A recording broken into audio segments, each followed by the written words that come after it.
Todos nós, pelo menos na grande maioria, somos vítimas de alguns dos 4 inimigos apontados por Joana de Ângeles. São 4 adversários da nossa existência, que nos levam a mecanismos psicológicos de autodefesa. O primeiro adversário da nossa vida pode ser chamado a rotina. A maioria de nós é constituída de pessoas rotineiras. Fazemos as mesmas coisas, quase sem emoção. Residimos no subúrbio, trabalhamos na cidade. Deitamos tarde e levantamos cedo. Enfrentamos o mesmo maldito transporte. Retornemos para casa na hora terrível do rush. Perdemos o melhor momento da vida no ir e vir para vegetar quase sem ideal. E como mecanismo de salvaguarda, nós nos deixamos arrastar pela rotina. Não pensamos.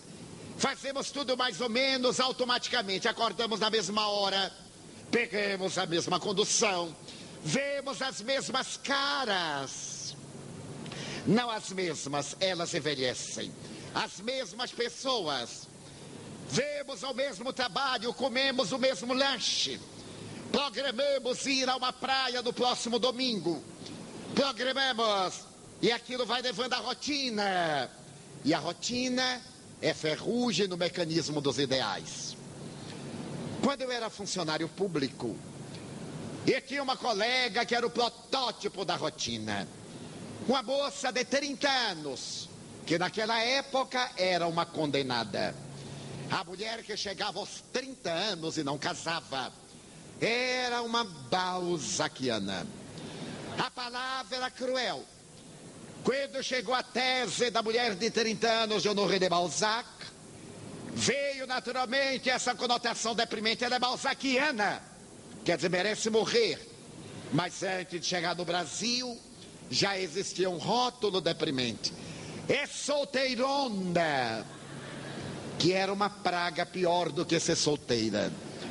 E a minha amiga tinha 30 anos, era, portanto, balzaquiana, era solteirona. Mas ela era um relógio suíço. Ela chegava diariamente 10 minutos antes da hora de bater o ponto. Saía exatamente 10 minutos depois da hora da abertura do ponto. Chegava sempre com o mesmo riso, o mesmo penteado, a mesma depilação de sobrancelha, aquela coisa arcada horrorosa. E se vestia normalmente, saia preta, blusa branca. Bem, ela variava, blusa preta, saia branca. E se mantinha, era uma excelente pessoa. E ela me dizia assim: eu sou uma pessoa disciplinada. Você imagine que eu deito na mesma hora, que eu levanto na mesma hora. Porque é ideal a pessoa deitar com os galos e acordar com as galinhas. Aquilo me parecia profundamente estranho. Por que tem que deitar com galinhas e galos? Podia deitar pelo menos com paquidermes, com outra coisa qualquer. Mas era a sua forma de rotina. E havia momentos que eu admirava. O chefe reclamava. Ela olhava superior e dizia aos homens. Levantava os ombros e não dava importância. Eu perguntei: mas você não se importa? Ele, se eu me importar, eu enlouqueço. Ele é desequilibrado, meu filho. Na rotina. Ninguém perturba a minha rotina. Era a sua defesa. Havia em Salvador uma sociedade de cultura chamada Sociedade de Cultura Baiana. Essa sociedade trazia uma vez por mês uma personagem lírica, um artista, um cantor, pianista, violinista, um coral, para ser apresentado à sociedade baiana. Foi um período lírico da cultura brasileira, a década de 50. E ela era sócia da SCAB. Ela ganhava muito bem. E eu, que era datilógrafo, ganhava muito pior.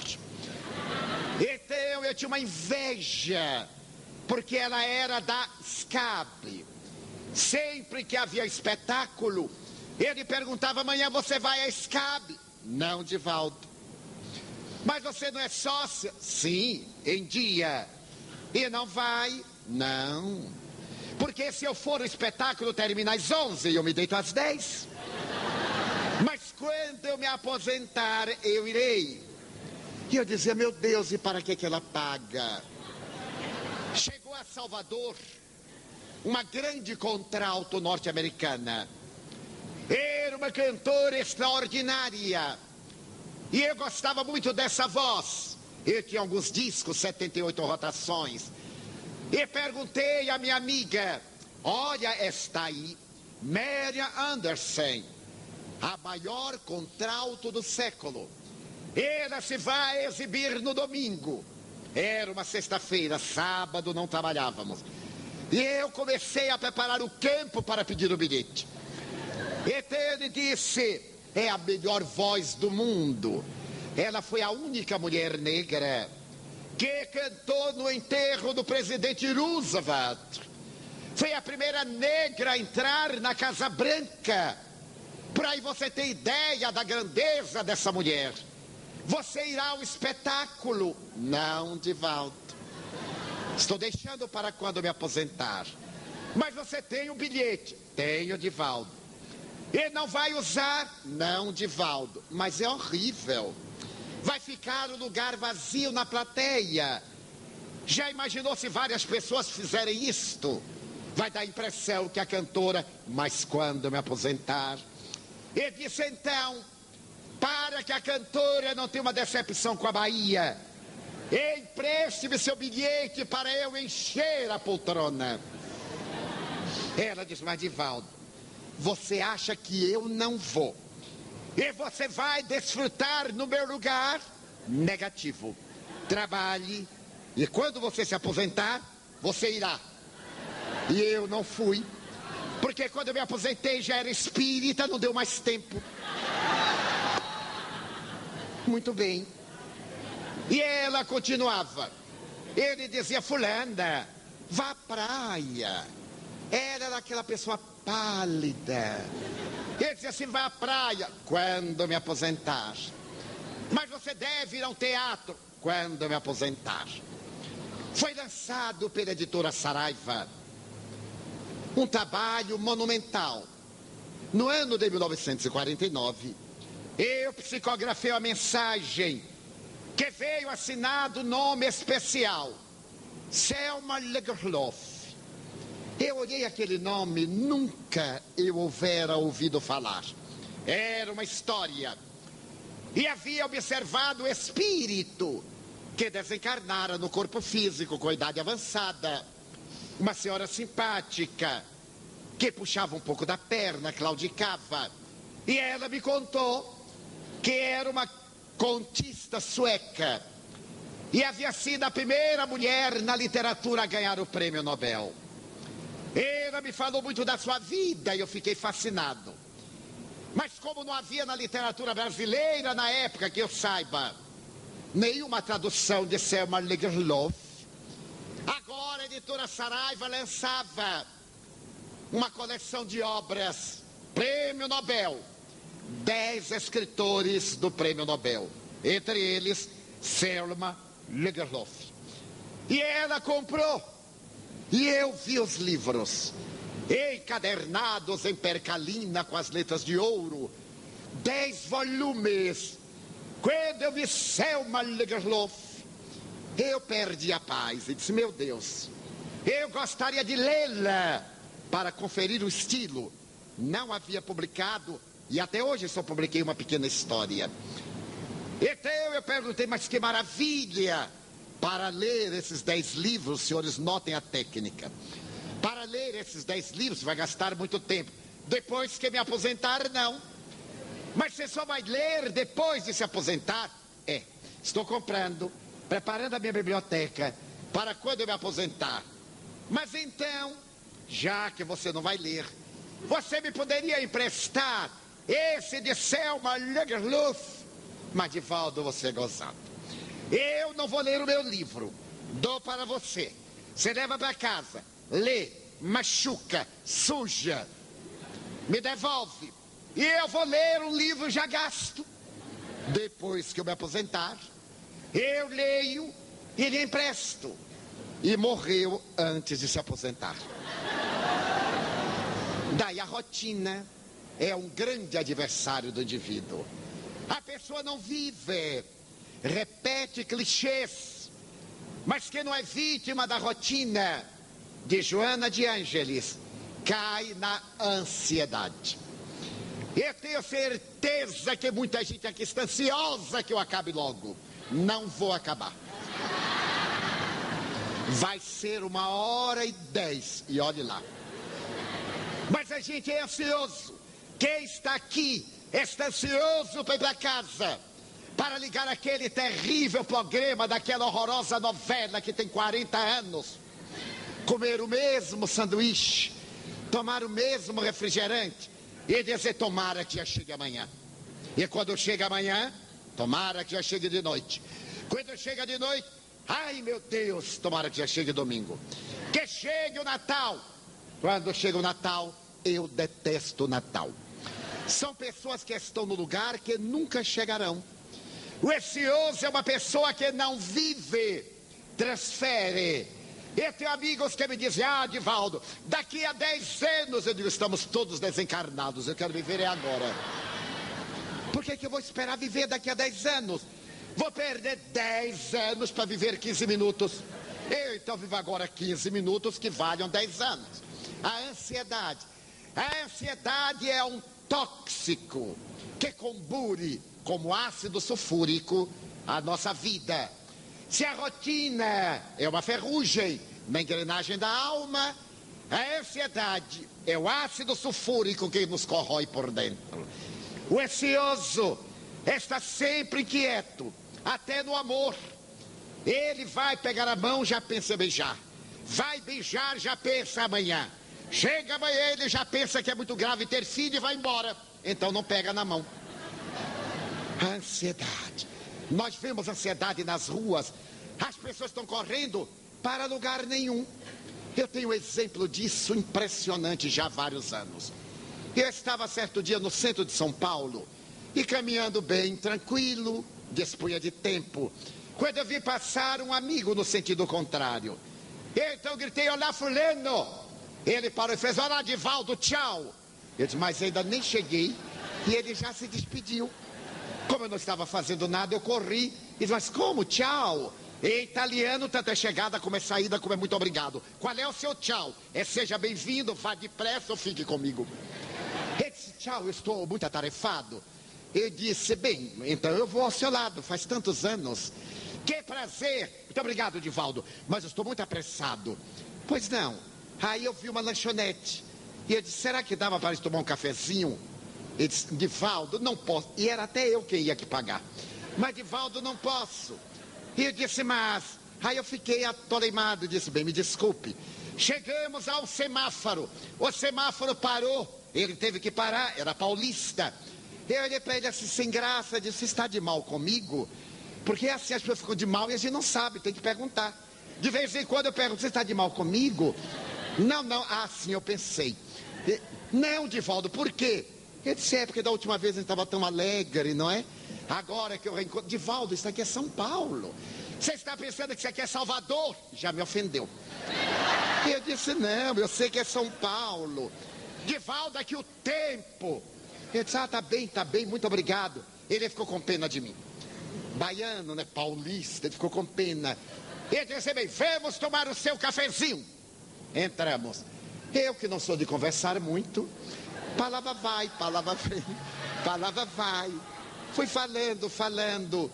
E daí a pouco ele disse, Divaldo, vamos almoçar? Eu disse, como? 9 horas da manhã? Ele disse, não, meio-dia. Ele disse, já que a gente está aqui, vamos. E aí vai lá, vem cá. Divaldo, vamos merendar? Eu disse, mas devia tomar um café. Eles já são 4 horas. Agora eu não posso. Agora eu tenho que correr, porque eu tenho uma palestra da federação às 20 horas. Eu ainda tenho que ir ao hotel. Eu tenho que dar uma melhorada, já que a alma não está boa, melhorar o corpo. Então eu vou lá. Mas desculpe, você desculpe. Eu tomei o seu dia todo.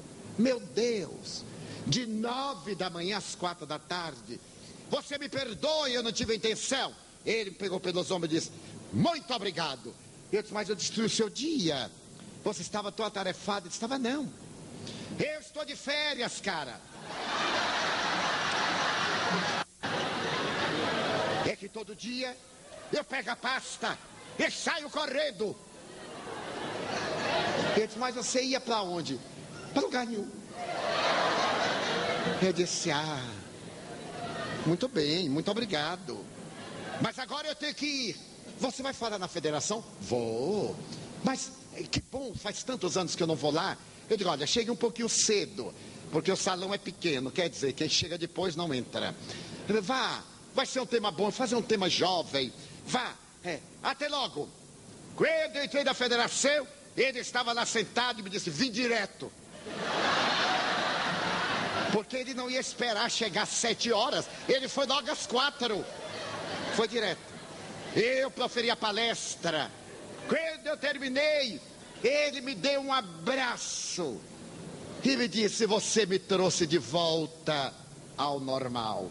Eu disse, mas como? Ele disse, eu já estou, e isso vamos dizer que foi no ano de 1970, eu já estou aí pelos 75, 76, porque eu estou adiantado, já estou fazendo plano para a década de 80. A ansiedade. Eu fui proferir uma conferência no interior do estado de São Paulo. Era uma cidade muito importante. E eu chego normalmente uma hora antes para ver os amigos, para conversar. As pessoas dizem, mas Divaldo, eu não tenho pressa. Eu sou o último que sai. Eu queria conversar com o senhor. Pois não. Mas tem muita gente. Não posso fazer nada. Mas, senhor Divaldo, eu digo, meu filho, eu fico todas as noites. Fique uma de 30 em 30 anos. O problema é seu. Outro dia. Eu digo, ok. Ninguém pode dizer, ele não falou comigo. Sou o último. Eu saio com os que fecham a porta. Fecho a porta e vou embora. E então, eu cheguei uma hora antes. Sentei-me. Converso com um, converso com outro. Fui assinando. De repente veio um senhor. Ele me olhou e perguntou, o senhor é mesmo o senhor Divaldo? Eu disse, pois não. Senhor Divaldo, só falta meia hora para começar a conferência. Eu disse, não, senhor. Ainda falta meia hora. Mas, senhor Divaldo, já são 7h30. Eu disse, a conferência está marcada para as 8. Então, só falta meia hora. Eu disse, que coisa, né? Mas ainda falta meia hora. Ele diz, vamos ver se começa em um tempo. Eu disse, bem, eu já cheguei. Agora o problema é ali com o meu anfitrião. Ele saiu meio aborrecido, porque só faltava meia hora, ainda não tinha começado. Aí ele andou. Eu continuei assinando. Daí a pouco retorna o cavalheiro. Senhor Divaldo, só faltam 15 minutos. Eu disse, meu amigo, ainda faltam 15 minutos. Mas, senhor Divaldo, eu disse, veja bem. Ainda tem pessoas que estão em casa, que ainda vão tomar banho, vão se vestir, vão jantar e ainda vão chegar em tempo. Mas, senhor Divaldo, só 15 minutos. Eu digo, meu senhor, ainda 15 minutos. Ele ficou nervoso. Eu digo, o senhor sabe quantas pessoas morrem por segundo? Não, senhor. Eu digo, segundo as estatísticas americanas, 7.500 pessoas morrem cada segundo. Veja quanta gente ainda vai morrer. 7.500 vezes 60 vezes 60. É capaz de morrer o auditório todo e eu também. Ele me olhou e fez, Ave Maria, e saiu correndo. 8 horas eu vim à mesa, como aqui. Houve a abertura. Passaram a palavra às 8h10. Quando eu me levantei, ele me olhou, eu olhei, ele olhou o relógio, como eu disse, vou te controlar. Muito bem. E eu comecei a falar. De repente o homem olhou, eu olhei, se havia passado 5 minutos. Aí eu fiquei com pena dele. Ele disse, ele vai olhar 14 vezes, porque eu só vou acabar daqui a 1h10. E aí não olhei mais para ele. Quando eu terminei, ele subiu correndo, deu-me um abraço, mas seu Divaldo, o senhor fala, hein? Eu disse, o senhor já viu e ouviu algum orador mudo?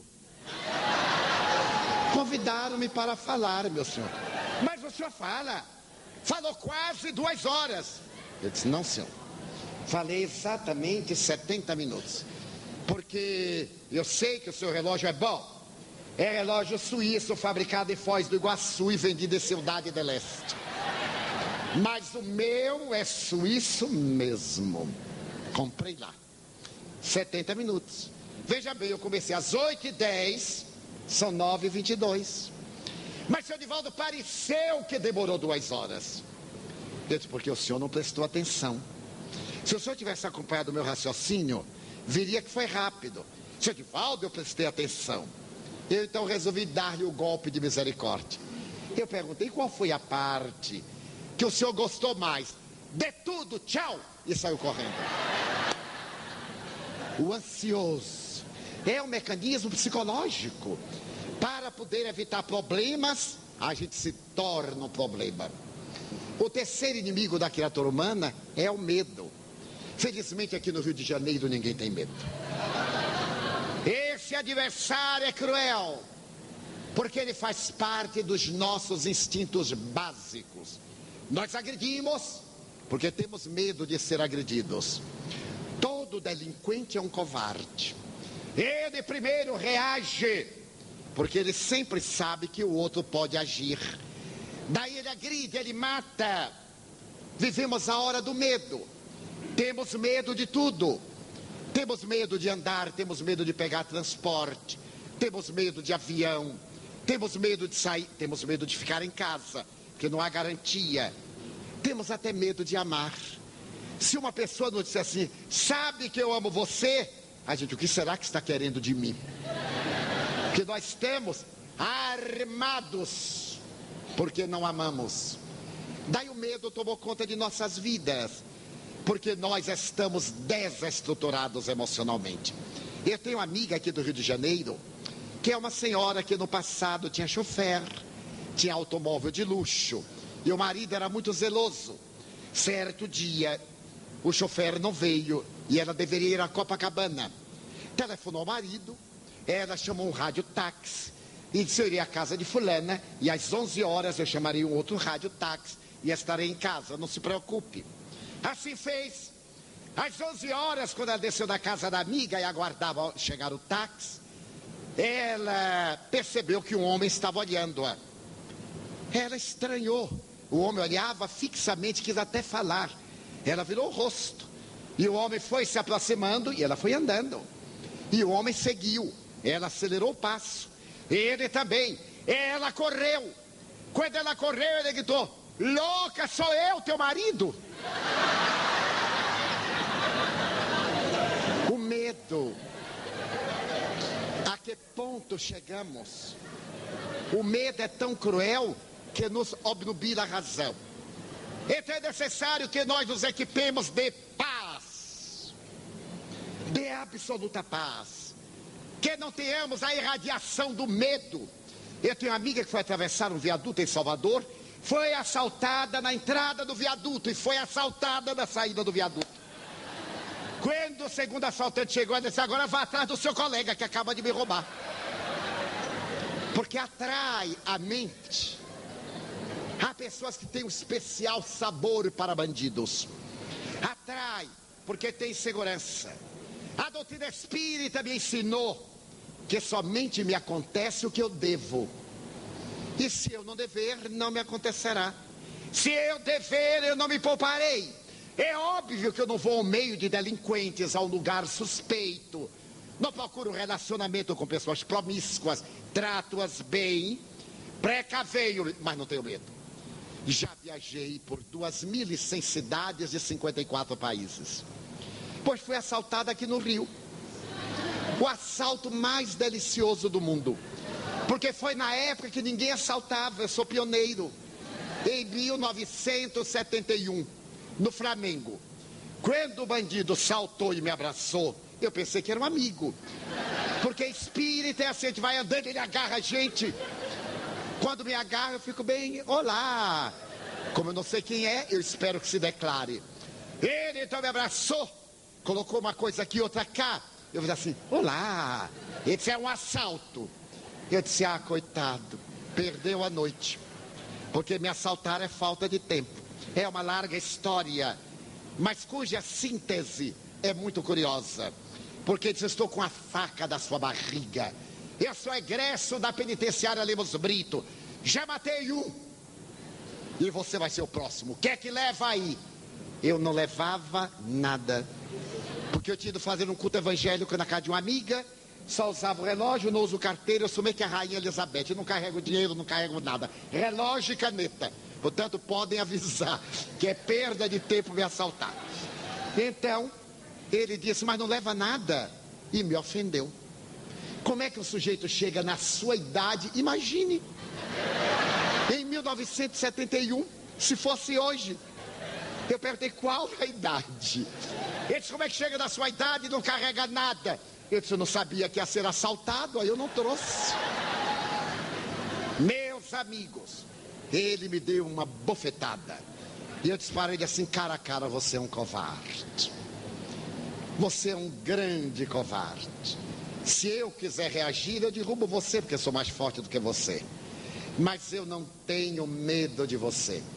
Eu sou espírita. Eu acredito na imortalidade da alma. E se você me matar, você me faz um grande benefício.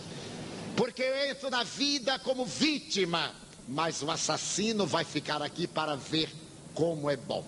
Nesse momento eu vi a mãe dele desencarnada. Ele disse, você está falando que matou um, você matou dois. Você matou o seu padrasto e a sua mãe morreu de desgosto.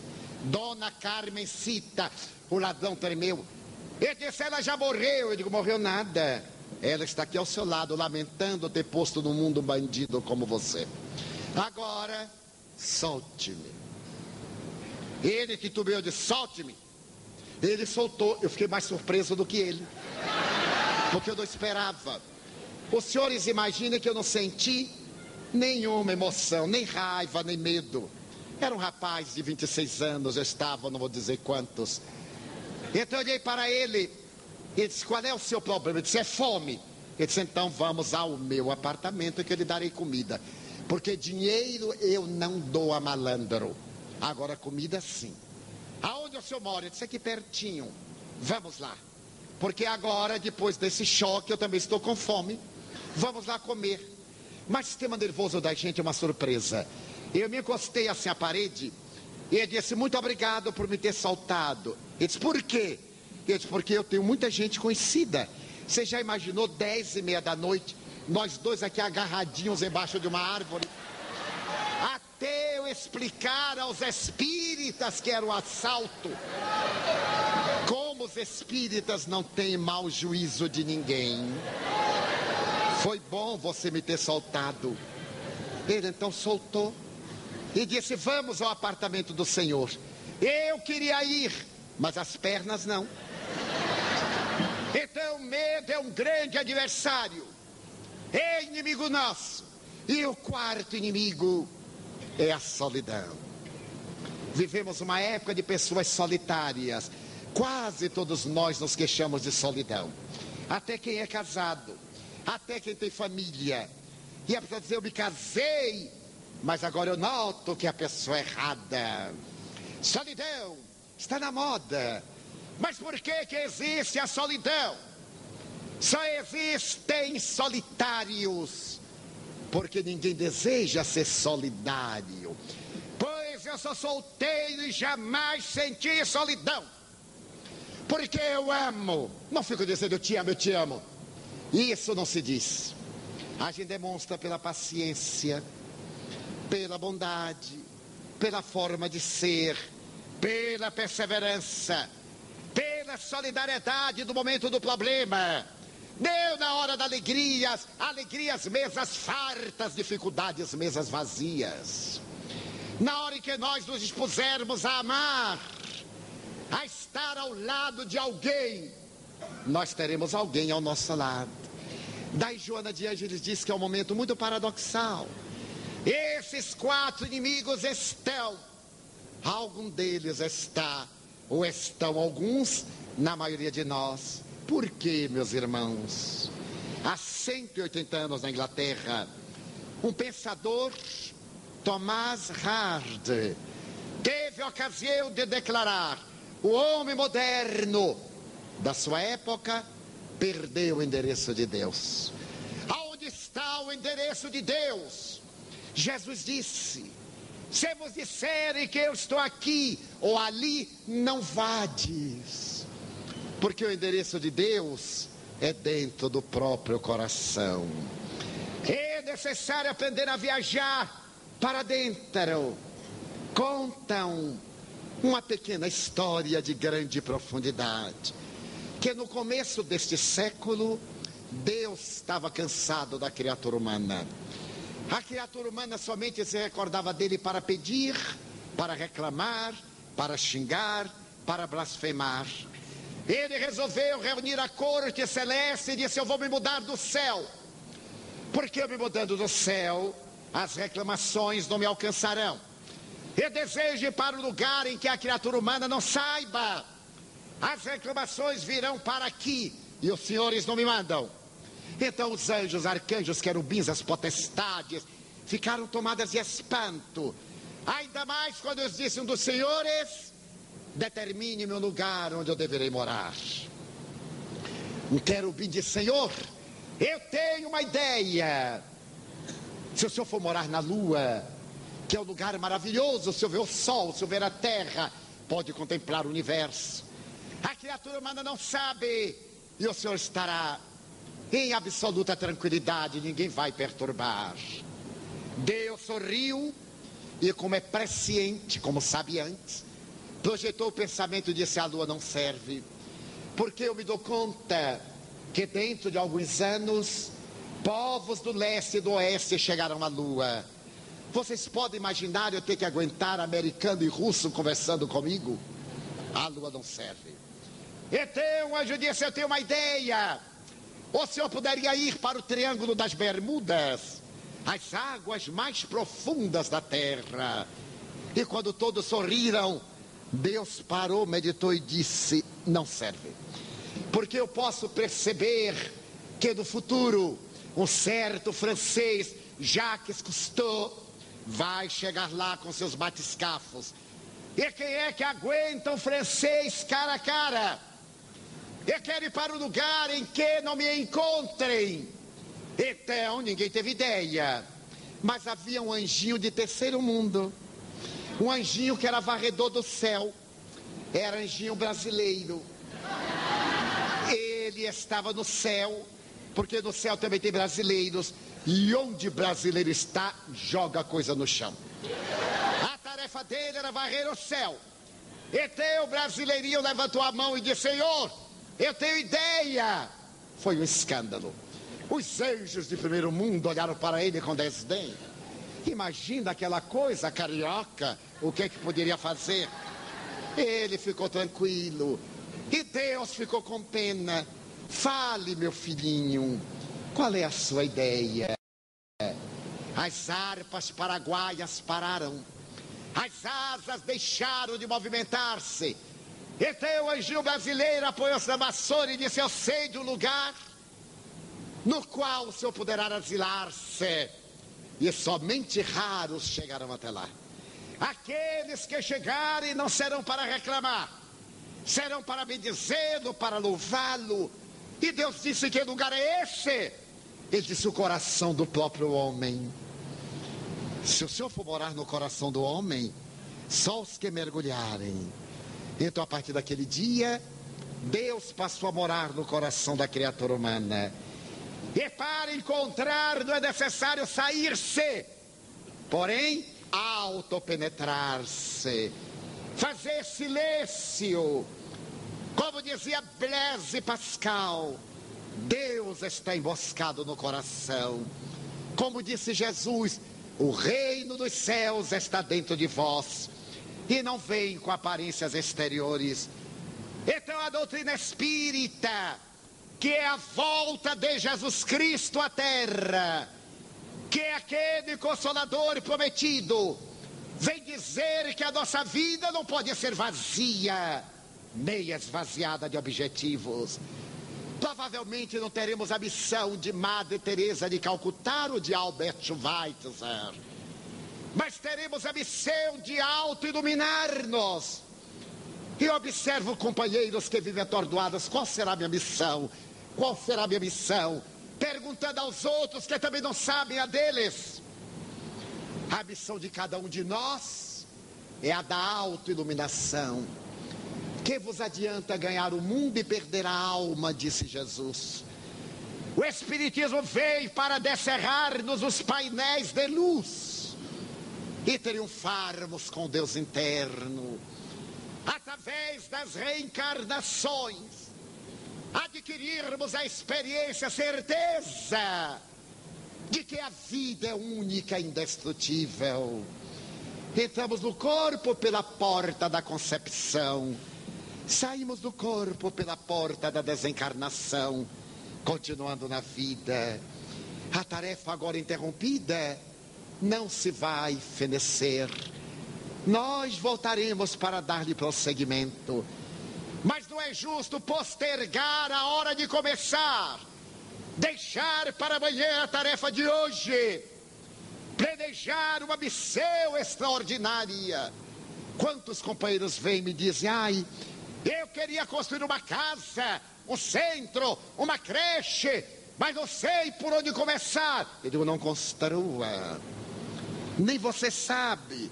Só porque está na moda fazer casas vazias para os outros trabalharem. Se você quer começar uma creche, coloque uma criança dentro de casa, adquira experiência. Mas nós queremos uma creche com 200 para ter o nome exibido neste painel do personalismo destruidor. Não é pelo muito que nós seremos vistos, é pela qualidade. Talvez aquele que aparentemente não fez nada, este foi o grande missionário. Há muito tempo eu li uma história comovedora de um homem americano que era tido como sovina. Ele estava mais ou menos mal vestido para a sua condição social e tinha um hábito que ninguém entendia. Ele saía sempre com um saco de moedas e voltava para casa com um saco de moedas, e era tido como um indivíduo profundamente avarento. Depois que ele morreu, no seu velório apareceram mendigos, crianças abandonadas e sujas. Apareceram pessoas estranhas para louvá-lo. Ele tinha um hábito salutar de se misturar com os infelizes e repartir da sua abundância.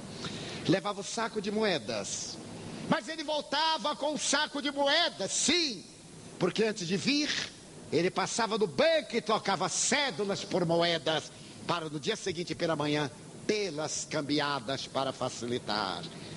Ninguém sabia, mas não era importante que ninguém soubesse. Ele sabia, porque o bem faz bem a quem pratica o bem.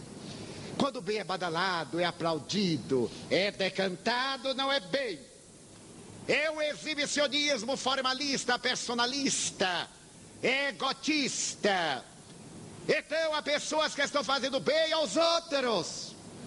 Visitei um dia uma instituição de caridade e a senhora me dizia: não aguento mais, estou morta. Você imagine, os pobres começam a chegar cedo. É pobre que não acaba mais. Estou desesperada. Eu disse: abandone, minha filha. Mas, Divaldo, você me mandaram abandonar a caridade? Eu digo: não, abandonar o estresse. A caridade está lhe fazendo mal. Não é possível que o bem faça mal. Você está fazendo a caridade porque quer. Ninguém mandou. Você elegeu. Então não reclame. Faça com prazer até o limite das suas forças. Está no Evangelho segundo o Espiritismo. Joana de Ângeles me diz: quem faz o que pode, fez o máximo. Se eu pegar aqui um jovem e disser: vamos correr até o largo que tem ali, vemos, ele sai numa disparada, e eu vou mais ou menos, quando chegar ao portão, eu tenho que me apoiar no portão, porque eu sou cardíaco, não aguento correr. Ele vai e volta. Quem ganhou fui eu, porque ele era forte, ele podia retornar. Eu fui até onde as minhas resistências me permitiram. Então eu tive muito mais possibilidades do que ele. o limite das minhas forças. Daí a nossa missão é da autoiluminação. Quanta gente quer salvar o mundo e está perdendo a família dentro de casa. Não sai das creches, das casas de caridade, e dentro de casa tudo degringola. Quem é o nosso próximo? É aquele que está mais perto de nós. E o próximo mais próximo é a família. Mas quando nós encontramos esse irmão, que é o nosso próximo perto, podemos agora amar ao nosso próximo mais distante.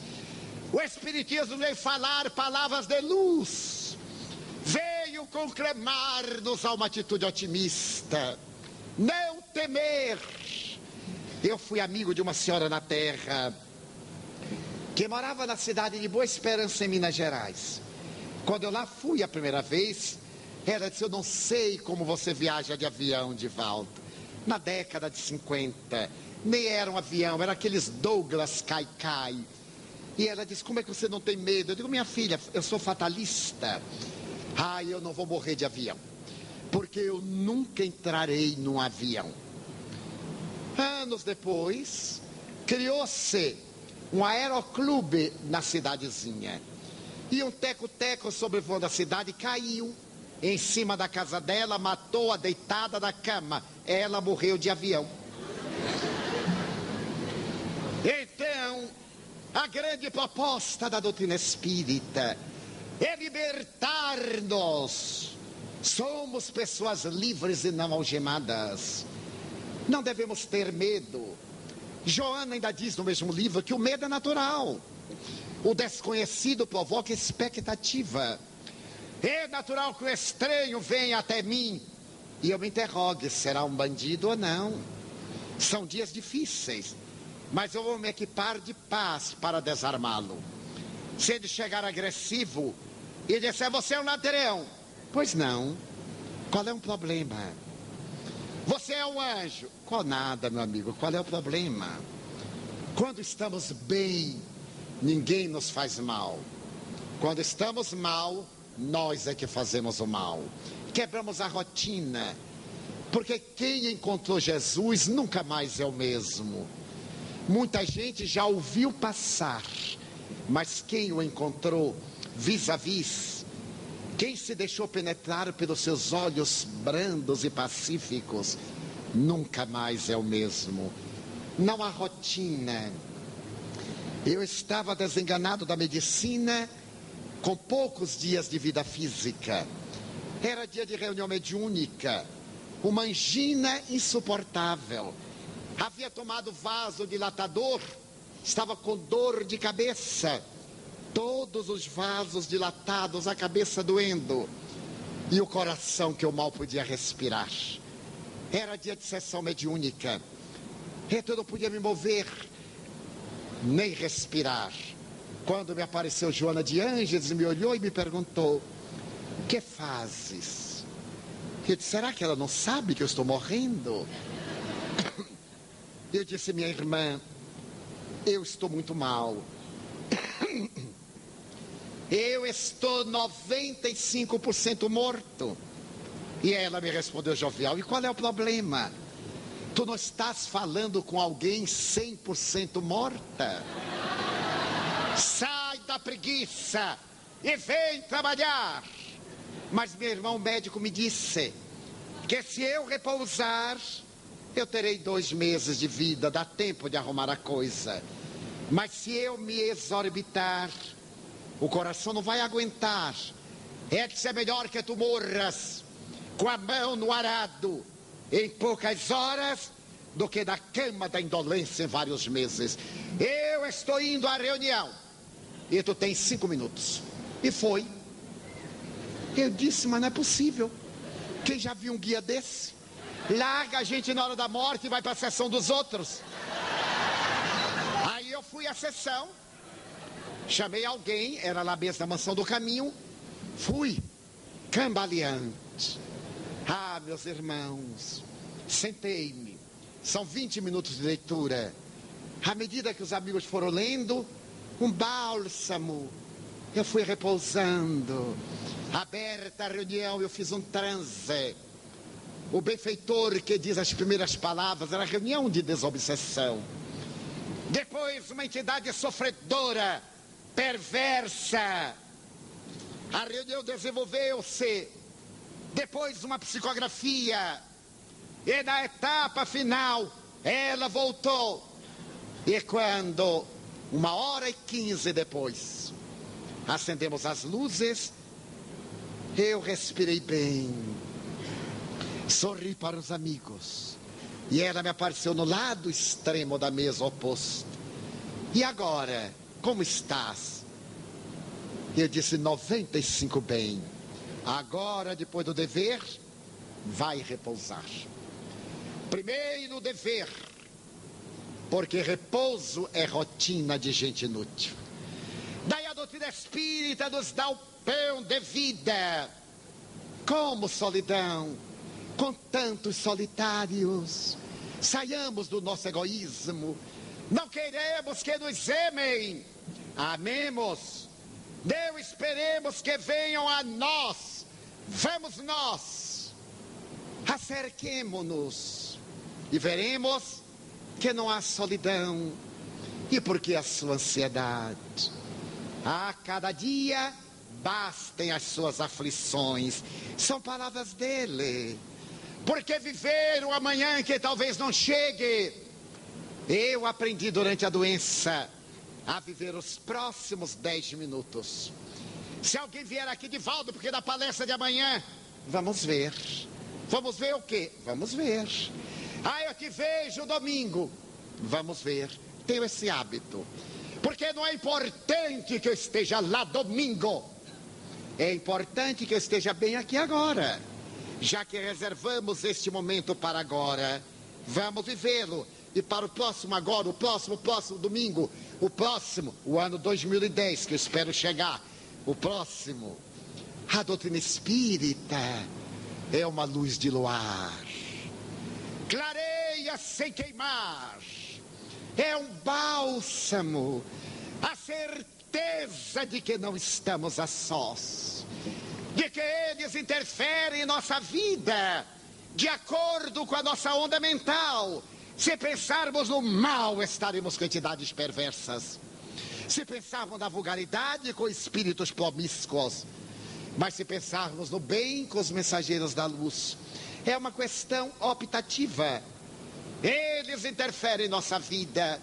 Então nós seremos aquele estranho, aquela personagem sonsa. Se a nossa vida até agora não teve sentido, demos sentido à nossa vida agora.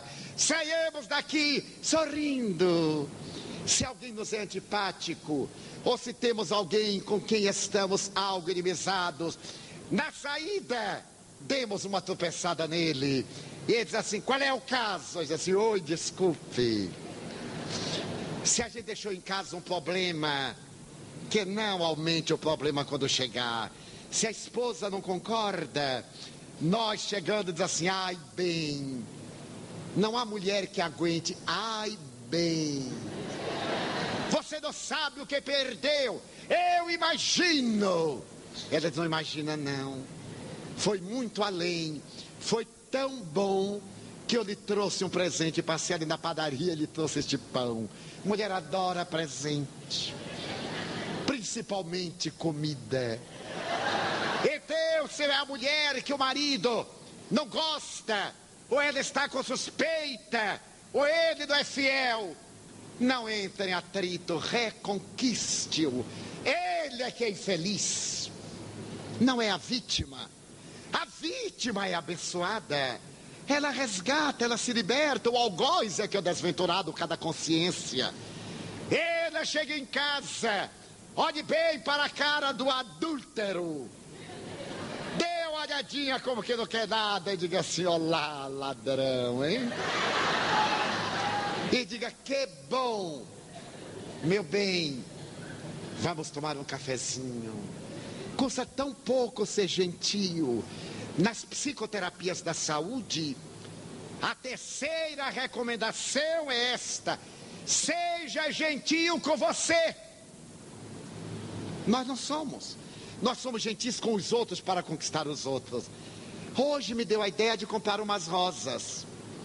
Então eu fui andando a uma casa de flores perto do lugar em que eu estou. E disse ao rapaz, dê-me uma dúzia de rosas.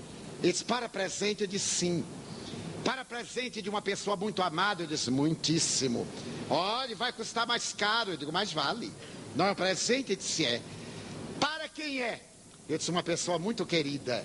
Ele me olhou bem e disse, namorada. Até fiquei contente de ele achar que eu ainda estou nessa fase. Para uma namorada. Eu disse, muito mais. Ah, já sei, já sei. O senhor é casado, não é, Edson? Ah, já entendi. Eu disse, o que é que você pensa? A outra. Eu disse, exatamente. Aí ele fez aquele embrulho, colocou um laçarote, grampeou para lá, puxou para cá. Vou lhe dar mais uma rosa para ela. Eu digo, bote duas. Ele botou. Quando eu fui sair, ele disse assim, feliz encontro. Eu disse, já encontrei. Ele disse, como? Eu disse, eu estou dando presente a mim. Mas ao senhor? Eu disse, é. Por que eu tenho que dar sempre aos outros? Eu gosto de mim. De vez em quando também eu dou aos outros. Mas hoje pela manhã eu me olhei e disse assim, Edivaldo, eu vou lhe dar um presente. Dei uma olhada. Ele disse, não é todo dia que você está com a cara assim tão acabada.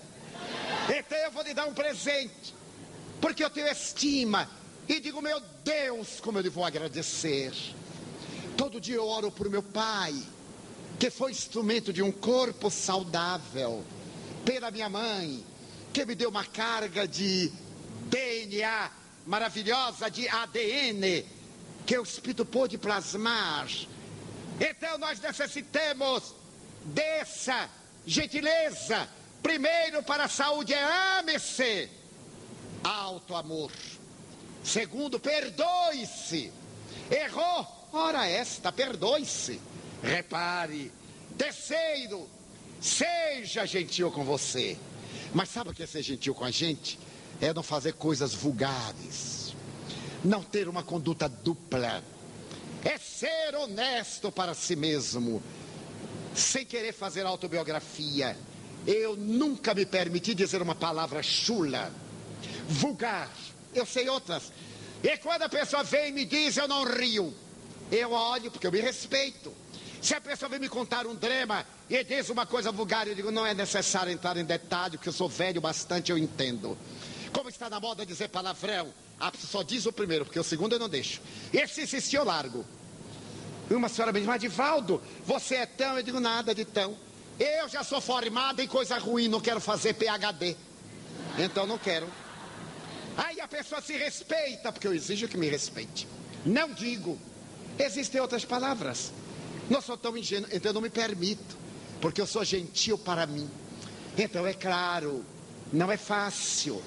Posso sintonizar com os benfeitores. Eles veem socorro, mas encontram uma caixa de ressonância. Daí eu estava pensando e dizia a Ana Jaici, estou com vários temas e gostaria de dar esse presente a vocês. Sejam pessoas vivas, irradiantes, que não saia daqui nenhum estranho, nenhum estrangeiro, que se liberte desses 4 adversários. E se alguém tiver outros, a inveja, o ciúme, a maledicência, o remorso, o ressentimento, liberte-se e diga, meu Deus, eu sei que tu me ouves porque estás no meu coração.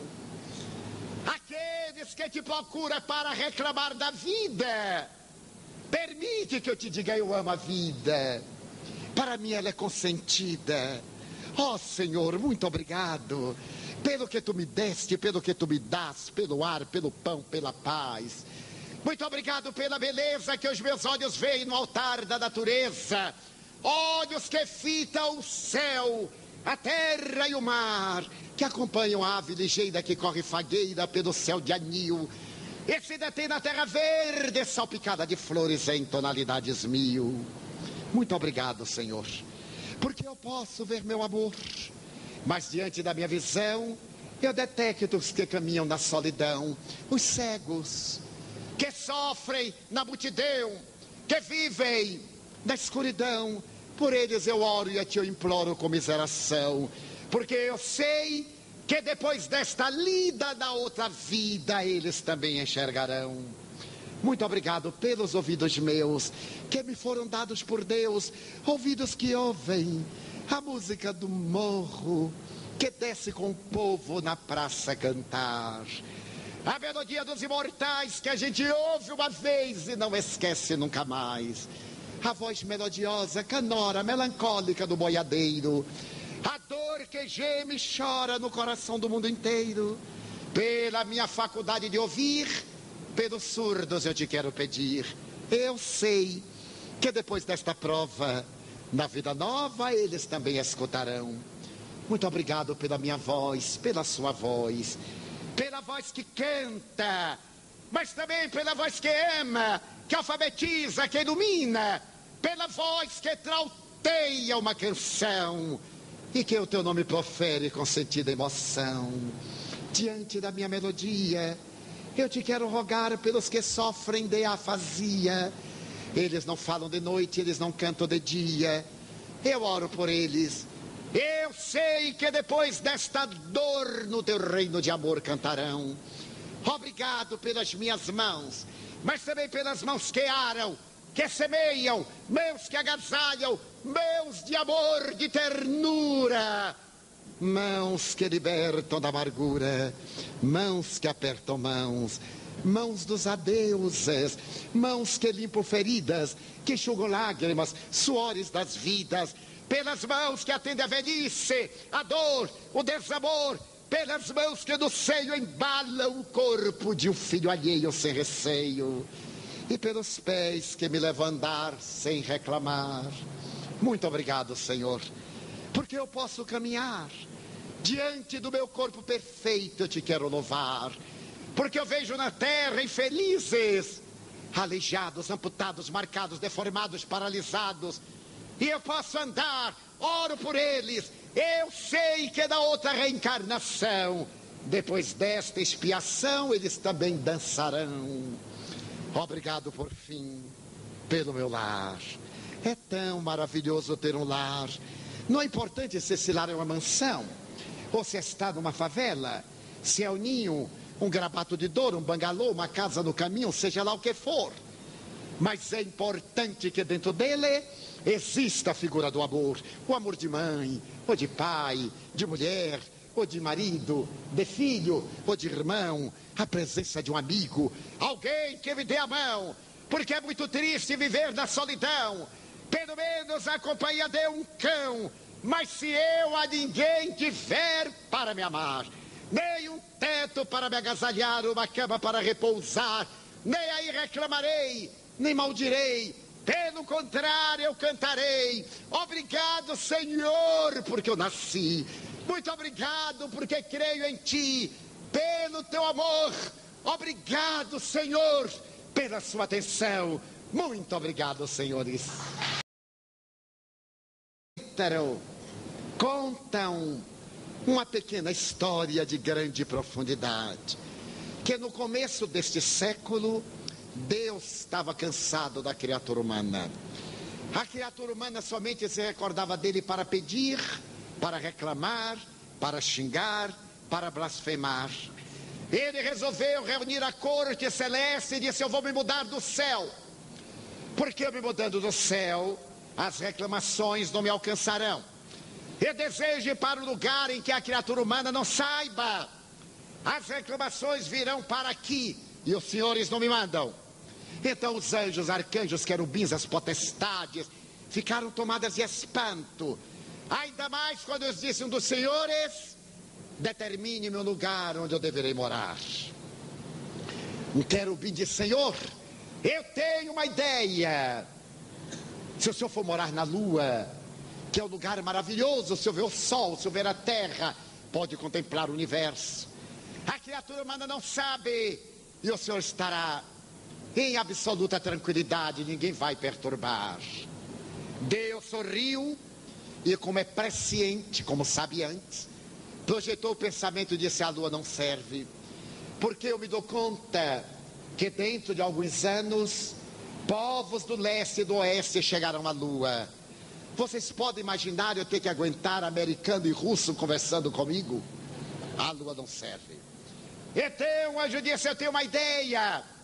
O senhor poderia ir para o Triângulo das Bermudas, as águas mais profundas da terra. E quando todos sorriram, Deus parou, meditou e disse: não serve.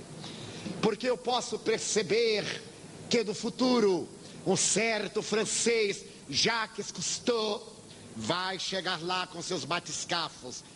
E quem é que aguenta um francês cara a cara? Eu quero ir para um lugar em que não me encontrem. Então ninguém teve ideia. Mas havia um anjinho de terceiro mundo. Um anjinho que era varredor do céu.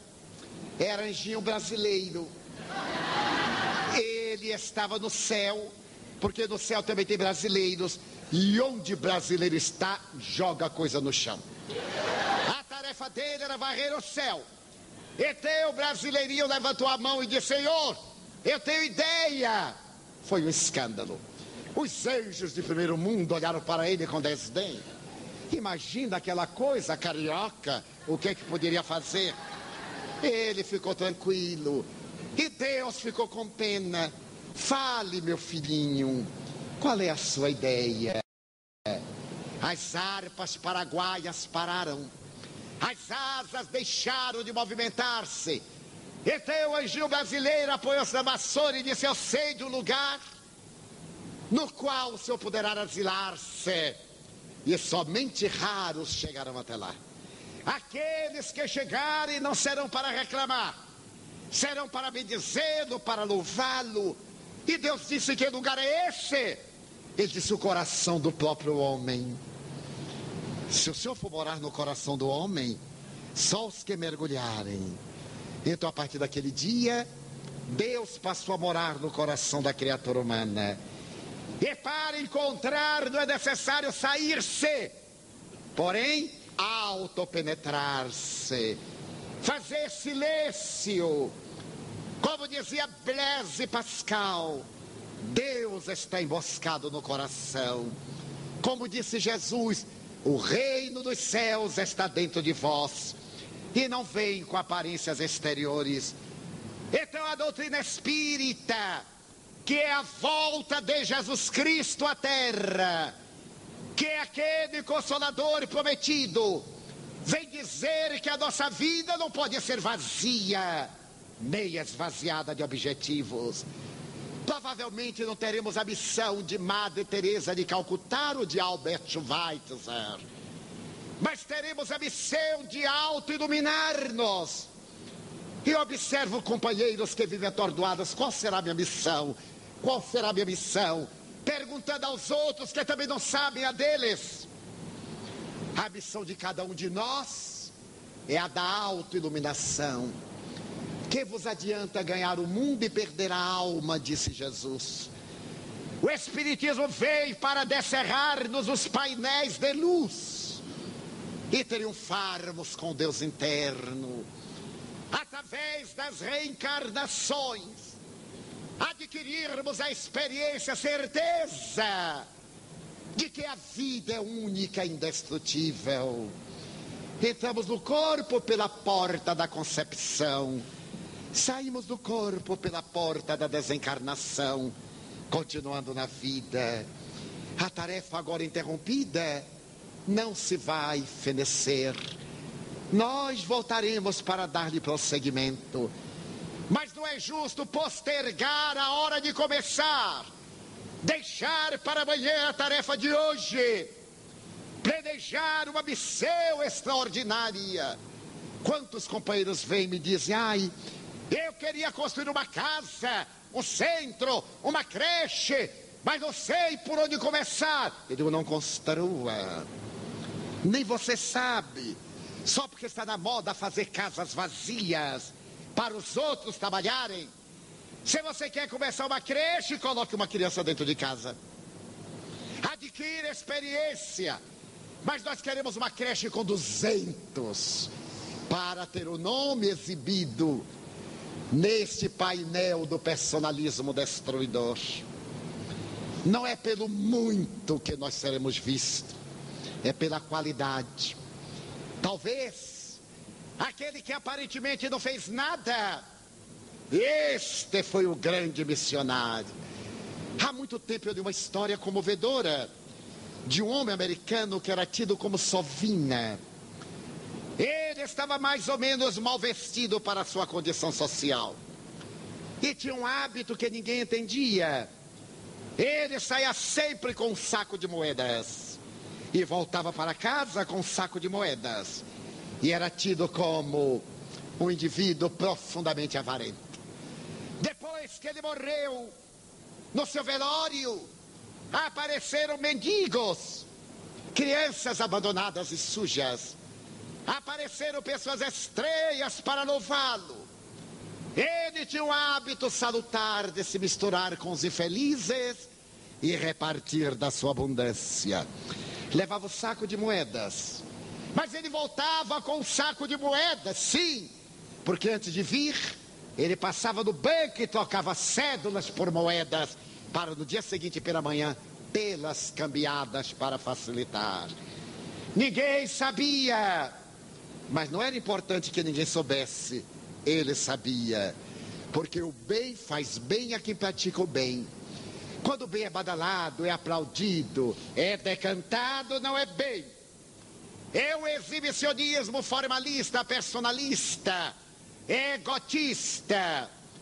Então há pessoas que estão fazendo bem aos outros. Visitei um dia uma instituição de caridade e a senhora me dizia: não aguento mais, estou morta. Você imagine, os pobres começam a chegar cedo. É pobre que não acaba mais. Estou desesperada. Eu disse: abandone, minha filha. Mas Divaldo, você me mandaram abandonar a caridade? Eu digo: não, abandonar o estresse.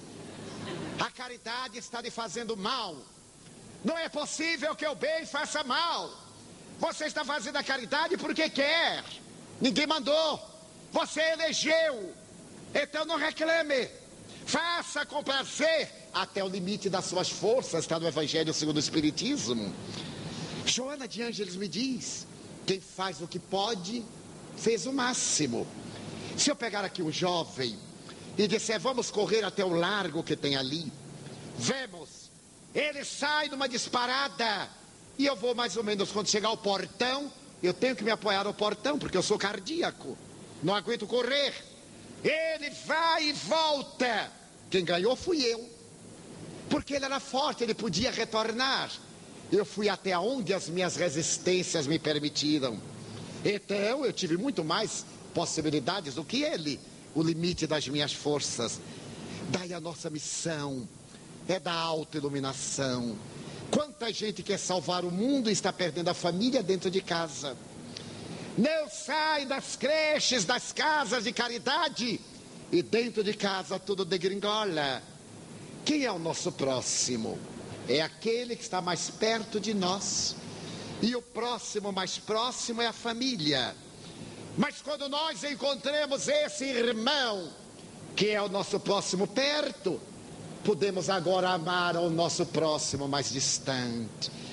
O Espiritismo vem falar para todos nós, pelo menos na grande maioria, somos vítimas de alguns dos 4 inimigos apontados por Joana de Ângeles. São 4 adversários da nossa existência, que nos levam a mecanismos psicológicos de autodefesa. O primeiro adversário da nossa vida pode ser chamado a rotina. A maioria de nós é constituída de pessoas rotineiras. Fazemos as mesmas coisas, quase sem emoção.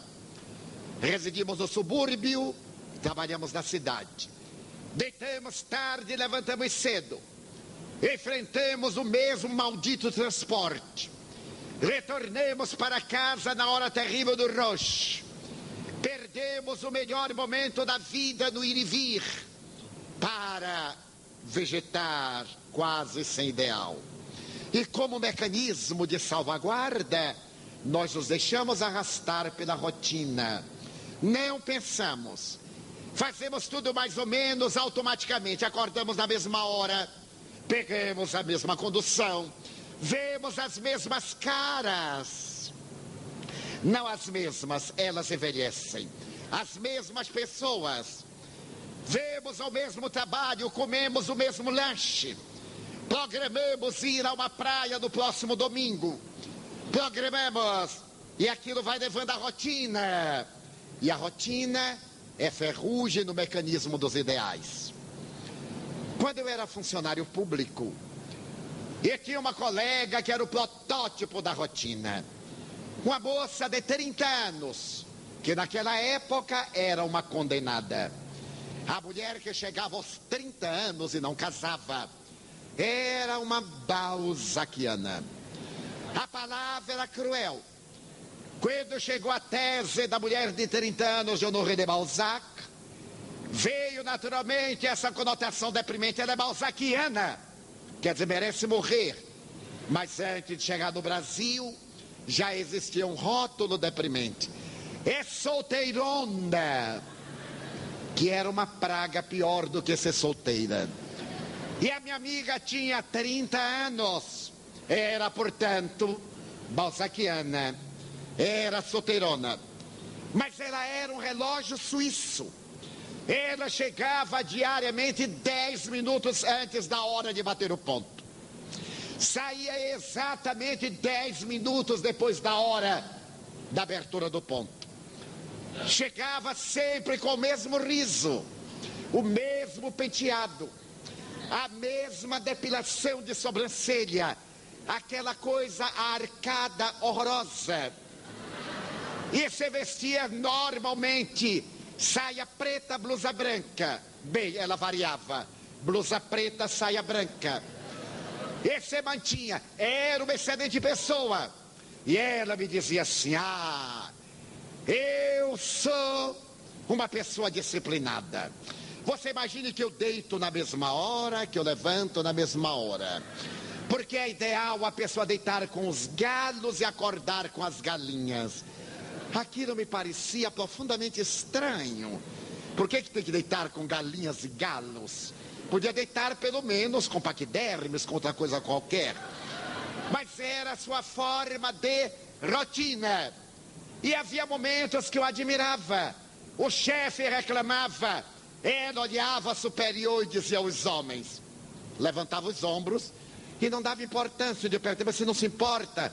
Ele, se eu me importar, eu enlouqueço. Ele é desequilibrado, meu filho. Na rotina. Ninguém perturba a minha rotina. Era a sua defesa.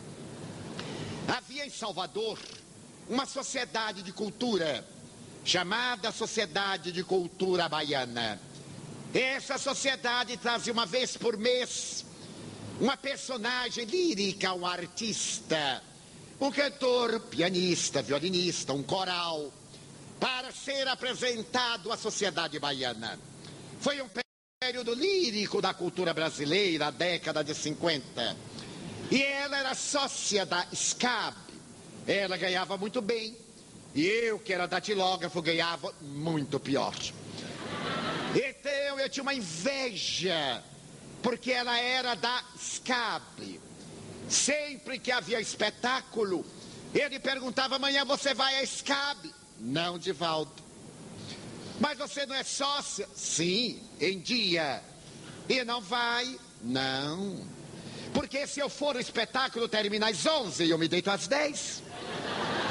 Mas quando eu me aposentar, eu irei. E eu dizia: meu Deus, e para que ela paga? Chegou a Salvador uma grande contralto norte-americana. Era uma cantora extraordinária.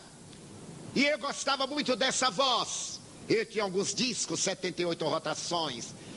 E perguntei à minha amiga: olha, está aí Marian Anderson, a maior contralto do século. Ela se vai exibir no domingo. Era uma sexta-feira, sábado não trabalhávamos. E eu comecei a preparar o campo para pedir o bilhete. Então ele disse: é a melhor voz do mundo. Ela foi a única mulher negra que cantou no enterro do presidente Roosevelt. Foi a primeira negra a entrar na Casa Branca. Por aí você tem ideia da grandeza dessa mulher. Você irá ao espetáculo? Não, Divaldo. Estou deixando para quando me aposentar. Mas você tem um bilhete? Tenho, Divaldo.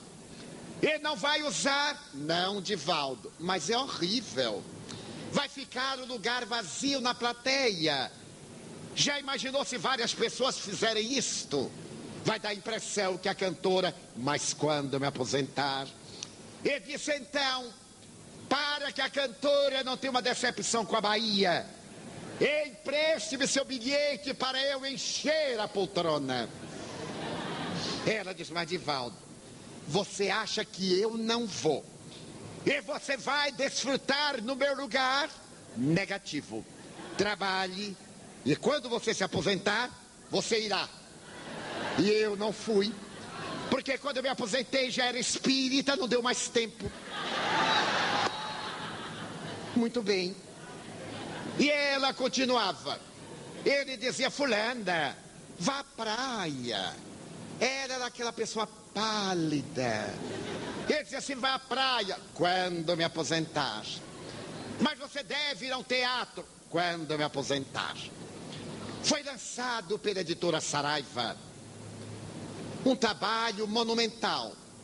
No ano de 1949, eu psicografei a mensagem que veio assinado nome especial, Selma Lagerlöf. Eu olhei aquele nome, nunca eu houvera ouvido falar. Era uma história. E havia observado o espírito que desencarnara no corpo físico com idade avançada. Uma senhora simpática, que puxava um pouco da perna, claudicava. E ela me contou que era uma contista sueca. E havia sido a primeira mulher na literatura a ganhar o prêmio Nobel. Ela me falou muito da sua vida e eu fiquei fascinado. Mas como não havia na literatura brasileira, na época que eu saiba, nenhuma tradução de Selma Lagerlöf, agora a editora Saraiva lançava uma coleção de obras, Prêmio Nobel, 10 escritores do Prêmio Nobel, entre eles Selma Lagerlöf. E ela comprou, e eu vi os livros, encadernados em percalina com as letras de ouro, 10 volumes. Quando eu vi Selma Lagerlöf, eu perdi a paz e disse, meu Deus, eu gostaria de lê-la para conferir o estilo. Não havia publicado, e até hoje só publiquei uma pequena história. Então eu perguntei, mas que maravilha! Para ler esses 10 livros, senhores, notem a técnica. Para ler esses 10 livros vai gastar muito tempo. Depois que me aposentar, não. Mas você só vai ler depois de se aposentar? Estou comprando, preparando a minha biblioteca para quando eu me aposentar. Mas então, já que você não vai ler, você me poderia emprestar esse de Selma Lagerlöf? Mas, Divaldo, você é gozado. Eu não vou ler o meu livro. Dou para você. Você leva para casa, lê, machuca, suja, me devolve. E eu vou ler o livro já gasto. Depois que eu me aposentei, é suíço mesmo. Comprei lá. 70 minutos. Veja bem, eu comecei às 8h10, são 9h22. Mas, seu Divaldo, pareceu que demorou 2 horas. Eu disse, porque o senhor não prestou atenção. Se o senhor tivesse acompanhado o meu raciocínio, viria que foi rápido. Seu Divaldo, eu prestei atenção. Eu então resolvi dar-lhe o golpe de misericórdia. Eu perguntei qual foi a parte que o senhor gostou mais. De tudo, tchau! E saiu correndo. O ansioso é um mecanismo psicológico. Para poder evitar problemas, a gente se torna um problema. O terceiro inimigo da criatura humana é o medo. Felizmente aqui no Rio de Janeiro ninguém tem medo. Esse adversário é cruel, porque ele faz parte dos nossos instintos básicos. Nós agredimos porque temos medo de ser agredidos. Todo delinquente é um covarde. Ele primeiro reage, porque ele sempre sabe que o outro pode agir. Daí ele agride, ele mata. Vivemos a hora do medo. Temos medo de tudo. Temos medo de andar, temos medo de pegar transporte, temos medo de avião, temos medo de sair, temos medo de ficar em casa, porque não há garantia. Temos até medo de amar. Se uma pessoa nos disser assim, sabe que eu amo você, a gente, o que será que está querendo de mim? Porque nós estamos armados, porque não amamos. Daí o medo tomou conta de nossas vidas, porque nós estamos desestruturados emocionalmente. Eu tenho uma amiga aqui do Rio de Janeiro, que é uma senhora que no passado tinha chofer, tinha automóvel de luxo, e o marido era muito zeloso. Certo dia, o chofer não veio, e ela deveria ir a Copacabana. Telefonou ao marido, ela chamou um rádio-táxi, e disse, eu iria à casa de fulana, e às 11 horas eu chamaria um outro rádio-táxi, e estarei em casa, não se preocupe. Assim fez. Às 11 horas, quando ela desceu da casa da amiga e aguardava chegar o táxi, ela percebeu que um homem estava olhando-a. Ela estranhou. O homem olhava fixamente, quis até falar. Ela virou o rosto. E o homem foi se aproximando e ela foi andando. E o homem seguiu. Ela acelerou o passo. Ele também. Ela correu. Quando ela correu, ele gritou, louca, sou eu, teu marido? O medo. A que ponto chegamos? O medo é tão cruel que nos obnubila a razão. Então é necessário que nós nos equipemos de paz, de absoluta paz, que não tenhamos a irradiação do medo. Eu tenho uma amiga que foi atravessar um viaduto em Salvador, foi assaltada na entrada do viaduto e foi assaltada na saída do viaduto. Quando o segundo assaltante chegou, ela disse, agora vá atrás do seu colega que acaba de me roubar. Porque atrai a mente. Há pessoas que têm um especial sabor para bandidos. Atrai, porque tem segurança. A doutrina espírita me ensinou que somente me acontece o que eu devo. E se eu não dever, não me acontecerá. Se eu dever, eu não me pouparei. É óbvio que eu não vou ao meio de delinquentes, a um lugar suspeito. Não procuro relacionamento com pessoas promíscuas. Trato-as bem, precaveio, mas não tenho medo. Já viajei por 2.100 cidades de 54 países. Pois fui assaltada aqui no Rio. O assalto mais delicioso do mundo. Porque foi na época que ninguém assaltava, eu sou pioneiro. Em 1971, no Flamengo. Quando o bandido saltou e me abraçou, eu pensei que era um amigo. Porque espírita é assim, a gente vai andando, ele agarra a gente. Quando me agarra, eu fico bem, olá. Como eu não sei quem é, eu espero que se declare. Ele então me abraçou, colocou uma coisa aqui, outra cá. Eu falei assim, olá, esse é um assalto. Eu disse, ah, coitado, perdeu a noite. Porque me assaltar é falta de tempo. É uma larga história, mas cuja síntese é muito curiosa. Porque diz, estou com a faca da sua barriga. Eu sou egresso da penitenciária Lemos Brito. Já matei um. E você vai ser o próximo. O que é que leva aí? Eu não levava nada. Porque eu tinha ido fazer um culto evangélico na casa de uma amiga. Só usava o relógio, não uso carteira. Eu sou meio que a rainha Elizabeth. Eu não carrego dinheiro, não carrego nada. Relógio e caneta. Portanto, podem avisar que é perda de tempo me assaltar. Então, ele disse, mas não leva nada. E me ofendeu. Como é que o sujeito chega na sua idade? Imagine. Em 1971, se fosse hoje. Eu perguntei qual a idade. Ele disse, como é que chega na sua idade e não carrega nada? Eu disse, eu não sabia que ia ser assaltado, aí eu não trouxe.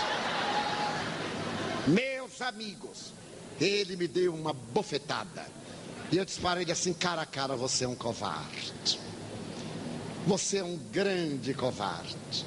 Se eu quiser reagir, eu derrubo você, porque eu sou mais forte do que você. Mas eu não tenho medo de você. Eu sou espírita. Eu acredito na imortalidade da alma. E se você me matar, você me faz um grande benefício. Porque eu entro na vida como vítima, mas o assassino vai ficar aqui para ver como é bom. Nesse momento eu vi a mãe dele desencarnada. E ele disse: você está falando que matou um, você matou dois. Você matou o seu padrasto e a sua mãe morreu de desgosto. Dona Carmencita, o ladrão tremeu. Ele disse: ela já morreu. Eu digo: morreu nada. Ela está aqui ao seu lado, lamentando ter posto no mundo um bandido como você. Agora, solte-me. Ele titubeou, disse: solte-me. Ele soltou. Eu fiquei mais surpreso do que ele, porque eu não esperava. Os senhores imaginem que eu não senti nenhuma emoção, nem raiva, nem medo. Era um rapaz de 26 anos, eu estava, não vou dizer quantos. Então eu olhei para ele. Ele disse: qual é o seu problema? Eu disse: é fome. Ele disse: então vamos ao meu apartamento que eu lhe darei comida. Porque dinheiro eu não dou a malandro.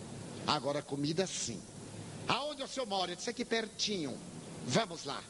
Porque agora, depois desse choque, eu também estou com fome. Vamos lá comer. Mas o sistema nervoso da gente é uma surpresa. Eu me encostei assim à parede. E ele disse: muito obrigado por me ter soltado. Ele disse: por quê? Ele disse: porque eu tenho muita gente conhecida. Você já imaginou 10h30 da noite, nós dois aqui agarradinhos embaixo de uma árvore, até eu explicar aos espíritas que era o assalto. Como os espíritas não têm mau juízo de ninguém. Foi bom você me ter soltado. Ele então soltou e disse: vamos ao apartamento do senhor. Eu queria ir, mas as pernas não. Então, medo é um grande adversário, é inimigo nosso. E o quarto inimigo é a solidão. Vivemos uma época de pessoas solitárias.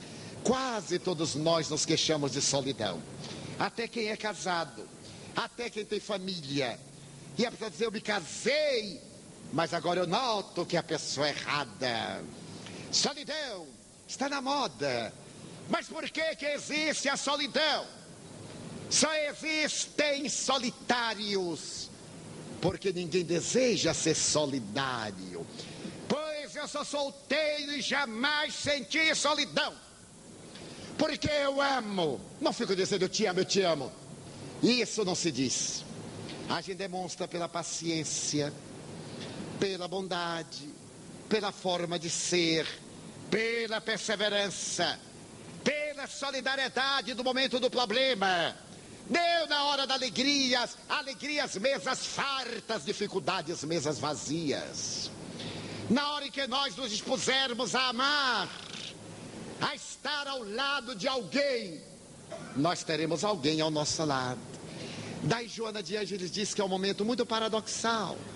Esses quatro inimigos estão, algum deles está, ou estão alguns, na maioria de nós. Por quê, meus irmãos? Há 180 anos na Inglaterra, um pensador, Thomas Hardy, teve a ocasião de declarar: o homem moderno da sua época perdeu o endereço de Deus. Aonde está o endereço de Deus?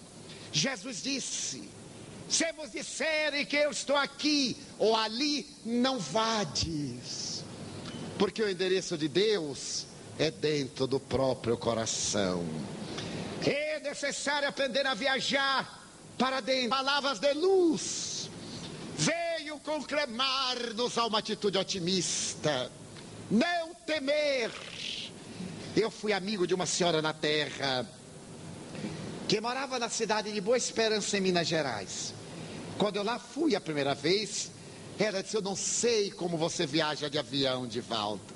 Na década de 50, nem era um avião, era aqueles Douglas Caicai.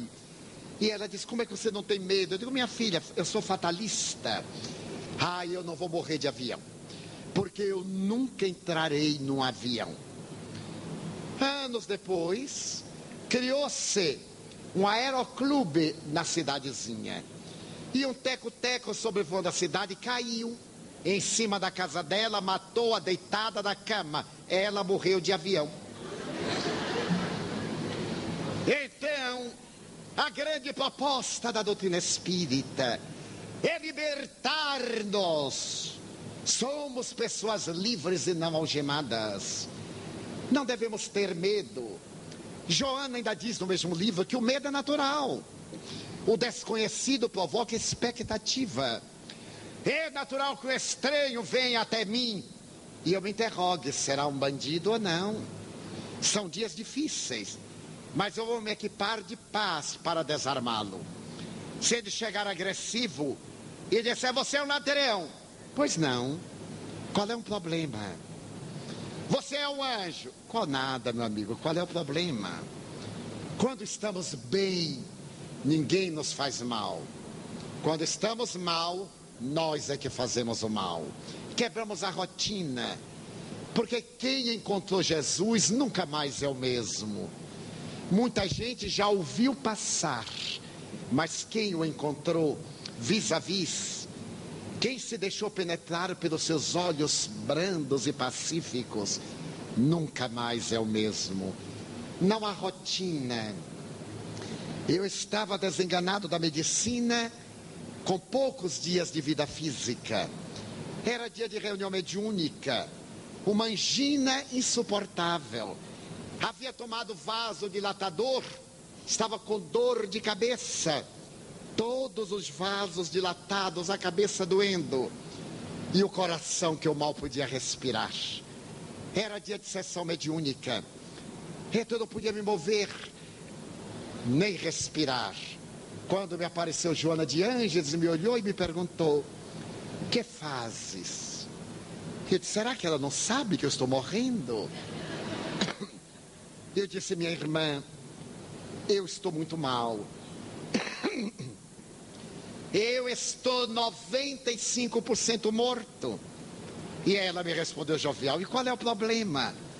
Tu não estás falando com alguém 100% morta? Sai da preguiça e vem trabalhar. Mas meu irmão médico me disse que se eu repousar, eu terei 2 meses de vida, dá tempo de arrumar a coisa. Mas se eu me exorbitar, o coração não vai aguentar. É que é melhor que tu morras com a mão no arado em poucas horas do que na cama da indolência em vários meses. Eu estou indo à reunião e tu tens 5 minutos. E foi. Eu disse, mas não é possível. Quem já viu um guia desse? Larga a gente na hora da morte e vai para a sessão dos outros. Aí eu fui à sessão, chamei alguém, era lá mesmo na Mansão do Caminho, fui cambaleante. Ah, meus irmãos, sentei-me, são 20 minutos de leitura. À medida que os amigos foram lendo, um bálsamo, eu fui repousando. Aberta a reunião, eu fiz um transe. O benfeitor que diz as primeiras palavras era reunião de desobsessão. Depois uma entidade sofredora, perversa. A reunião desenvolveu-se. Depois uma psicografia. E na etapa final, ela voltou. E quando, 1h15 depois, acendemos as luzes, eu respirei bem. Sorri para os amigos. E ela me apareceu no lado extremo da mesa oposta. E agora, como estás? Eu disse, 95 bem. Agora, depois do dever, vai repousar. Primeiro dever, porque repouso é rotina de gente inútil. Daí a doutrina espírita nos dá o pão de vida. Como solidão, com tantos solitários. Saiamos do nosso egoísmo. Não queremos que nos amem. Amemos. Não esperemos que venham a nós. Vamos nós. Acerquemo-nos. E veremos que não há solidão. E por que a sua ansiedade? A cada dia bastem as suas aflições. São palavras dele. Porque viver o amanhã que talvez não chegue. Eu aprendi durante a doença a viver os próximos 10 minutos. Se alguém vier aqui de volta, porque na palestra de amanhã, vamos ver. Vamos ver o quê? Vamos ver. Ah, eu te vejo domingo. Vamos ver. Tenho esse hábito. Porque não é importante que eu esteja lá domingo. É importante que eu esteja bem aqui agora. Já que reservamos este momento para agora, vamos vivê-lo. E para o próximo agora, o próximo domingo, o ano 2010, que eu espero chegar. O próximo, a doutrina espírita é uma luz de luar. Clareia sem queimar. É um bálsamo. A certeza de que não estamos a sós. De que eles interferem em nossa vida. De acordo com a nossa onda mental. Se pensarmos no mal, estaremos com entidades perversas. Se pensarmos na vulgaridade, com espíritos promíscuos. Mas se pensarmos no bem, com os mensageiros da luz. É uma questão optativa. Eles interferem em nossa vida. Então não seremos aquele estranho, aquela personagem sonsa. Se a nossa vida até agora não teve sentido, demos sentido à nossa vida agora. Saiamos daqui sorrindo. Se alguém nos é antipático, ou se temos alguém com quem estamos algo inimizados, na saída, demos uma tropeçada nele. E ele diz assim, qual é o caso? Ele diz assim, oi, desculpe. Se a gente deixou em casa um problema, que não aumente o problema quando chegar. Se a esposa não concorda, nós chegando diz assim, ai bem. Não há mulher que aguente, ai bem. Você não sabe o que perdeu. Eu imagino. Ela não imagina não. Foi muito além. Foi tão bom que eu lhe trouxe um presente. Passei ali na padaria e lhe trouxe este pão. Mulher adora presente. Principalmente comida. Então, se é a mulher que o marido não gosta, ou ela está com suspeita, ou ele não é fiel, não entre em atrito, reconquiste-o. Ele é que é infeliz, não é a vítima. A vítima é abençoada. Ela resgata, ela se liberta. O algoz é que é o desventurado, cada consciência. Ela chega em casa, olhe bem para a cara do adúltero. Dê uma olhadinha como que não quer nada e diga assim, olá, ladrão, hein? E diga, que bom, meu bem, vamos tomar um cafezinho. Custa tão pouco ser gentil. Nas psicoterapias da saúde, a terceira recomendação é esta: seja gentil com você. Nós não somos. Nós somos gentis com os outros para conquistar os outros. Hoje me deu a ideia de comprar umas rosas. Então eu fui andando a uma casa de flores perto do lugar em que eu estou. E disse ao rapaz, dê-me uma dúzia de rosas. Ele disse, para presente? Eu disse, sim. Para presente de uma pessoa muito amada? Eu disse, muitíssimo. Olha, vai custar mais caro. Eu digo, mais vale. Não é um presente? Ele disse, é. Para quem é? Eu disse, uma pessoa muito querida. Ele me olhou bem e disse, namorada. Até fiquei contente de ele achar que eu ainda estou nessa fase. Para uma namorada. Eu disse, muito mais. Ah, já sei, já sei. O senhor é casado, não é, Edson? Ah, já entendi. Ele disse, o que é que você pensa? A outra. Eu disse, exatamente. Aí ele fez aquele embrulho, colocou entrar. Eu leio e lhe empresto. E morreu antes de se aposentar. Daí a rotina é um grande adversário do indivíduo. A pessoa não vive, repete clichês, mas quem não é vítima da rotina de Joana de Ângeles cai na ansiedade. Eu tenho certeza que muita gente aqui está ansiosa que eu acabe logo. Não vou acabar. Vai ser 1h10 e olhe lá. Mas a gente é ansioso. Quem está aqui está ansioso para ir para casa. para ligar aquele terrível programa daquela horrorosa novela que tem 40 anos, comer o mesmo sanduíche, tomar o mesmo refrigerante e dizer: tomara que já chegue amanhã. E quando chega amanhã, tomara que já chegue de noite. Quando chega de noite, ai meu Deus, tomara que já chegue domingo. Que chegue o Natal. Quando chega o Natal, eu detesto o Natal. São pessoas que estão no lugar que nunca chegarão. O ansioso é uma pessoa que não vive, transfere. Eu tenho amigos que me dizem: ah, Divaldo, daqui a 10 anos, eu digo, estamos todos desencarnados, eu quero viver agora. Por que eu vou esperar viver daqui a 10 anos? Vou perder 10 anos para viver 15 minutos.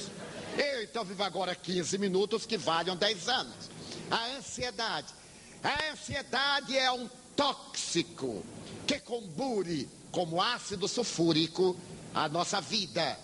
Se a rotina é uma ferrugem na engrenagem da alma, a ansiedade é o ácido sulfúrico que nos corrói por dentro. O ansioso está sempre inquieto, até no amor. Ele vai pegar a mão, já pensa em beijar. Vai beijar, já pensa amanhã. Chega amanhã, ele já pensa que é muito grave ter filho e vai embora. Então não pega na mão. A ansiedade. Nós vemos ansiedade nas ruas. As pessoas estão correndo para lugar nenhum. Eu tenho um exemplo disso impressionante já há vários anos. Eu estava certo dia no centro de São Paulo e caminhando bem, tranquilo, dispunha de tempo, quando eu vi passar um amigo no sentido contrário. Eu então gritei: olá, fulano. Ele parou e fez: olá, Divaldo, tchau. Eu disse: mas ainda nem cheguei e ele já se despediu. Como eu não estava fazendo nada, eu corri e disse: mas como, tchau? Em italiano, tanto é chegada como é saída, como é muito obrigado. Qual é o seu tchau? É seja bem-vindo, vá depressa ou fique comigo. Ele disse: tchau, eu estou muito atarefado. Eu disse: bem, então eu vou ao seu lado, faz tantos anos. Que prazer. Muito obrigado, Divaldo, mas eu estou muito apressado. Pois não. Aí eu vi uma lanchonete e eu disse: será que dava para tomar um cafezinho? Ele disse: Divaldo, não posso. E era até eu quem ia que pagar. Mas, Divaldo, não posso. E eu disse: mas... Aí eu fiquei atoleimado, disse: bem, me desculpe. Chegamos ao semáforo. O semáforo parou. Ele teve que parar, era paulista. Eu olhei para ele assim, sem graça, disse: está de mal comigo? Porque assim as pessoas ficam de mal e a gente não sabe, tem que perguntar. De vez em quando eu pergunto: você está de mal comigo? Não, não. Ah, sim, eu pensei. Não, Divaldo, por quê? Ele disse: é porque da última vez a gente estava tão alegre, não é? Agora que eu reencontro... Divaldo, isso aqui é São Paulo. Você está pensando que isso aqui é Salvador? Já me ofendeu. E eu disse: não, eu sei que é São Paulo. Divaldo, aqui o tempo. Ele disse: ah, tá bem, muito obrigado. Ele ficou com pena de mim. Baiano, né, paulista, ele ficou com pena. Ele disse: bem, vamos tomar o seu cafezinho. Entramos. Eu, que não sou de conversar muito, palavra vai, palavra vem, palavra vai. Fui falando. E daí a pouco ele disse: Divaldo, vamos almoçar? Eu disse: como? 9 horas da manhã? Ele disse: não, meio-dia. Ele disse: já que a gente está aqui, vamos. E aí vai lá, vem cá. Divaldo, vamos merendar? Eu disse: mas devia tomar um café. Ele disse: já são 4 horas. Agora eu não posso. Agora eu tenho que correr, porque eu tenho uma palestra da federação às 20 horas. Eu ainda tenho que ir ao hotel, eu tenho que dar uma melhorada, já que a alma não está boa, melhorar o corpo. Então eu vou lá. Mas desculpe, você desculpe, eu tomei o seu dia todo. Meu Deus, de 9 da manhã às 4 da tarde. Você me perdoe, eu não tive intenção. Ele me pegou pelos ombros e disse: muito obrigado. Eu disse: mas eu destruí o seu dia. Você estava tão atarefado. Ele estava: não. Eu estou de férias, cara. É que todo dia eu pego a pasta e saio correndo. Ele disse: mas você ia para onde? Para lugar nenhum. Eu disse: ah, muito bem, muito obrigado. Mas agora eu tenho que ir. Você vai falar na federação? Vou. Mas que bom, faz tantos anos que eu não vou lá. Eu digo: olha, chegue um pouquinho cedo, porque o salão é pequeno, quer dizer, quem chega depois não entra. Vá, vai ser um tema bom, fazer um tema jovem. Vá, até logo. Quando eu entrei na federação, ele estava lá sentado e me disse, vim direto. Porque ele não ia esperar chegar às 7 horas, ele foi logo às 4. Foi direto. Eu proferi a palestra. Quando eu terminei, ele me deu um abraço e me disse, você me trouxe de volta ao normal. Eu disse, mas como? Ele disse, eu já estou, e isso vamos dizer que foi no ano de 1970, eu já estou aí pelos 75, 76, porque eu estou adiantado, eu já estou fazendo plano para a década de 80. A ansiedade. Eu fui oferir uma conferência no interior do estado de São Paulo. Era uma cidade muito importante. E eu chego normalmente 1 hora antes para ver os amigos, para conversar. As pessoas dizem, mas Divaldo, eu não tenho pressa. Eu sou o último que sai. Eu queria conversar com o senhor. Pois não. Ah, mas tem muita gente. Não posso fazer nada.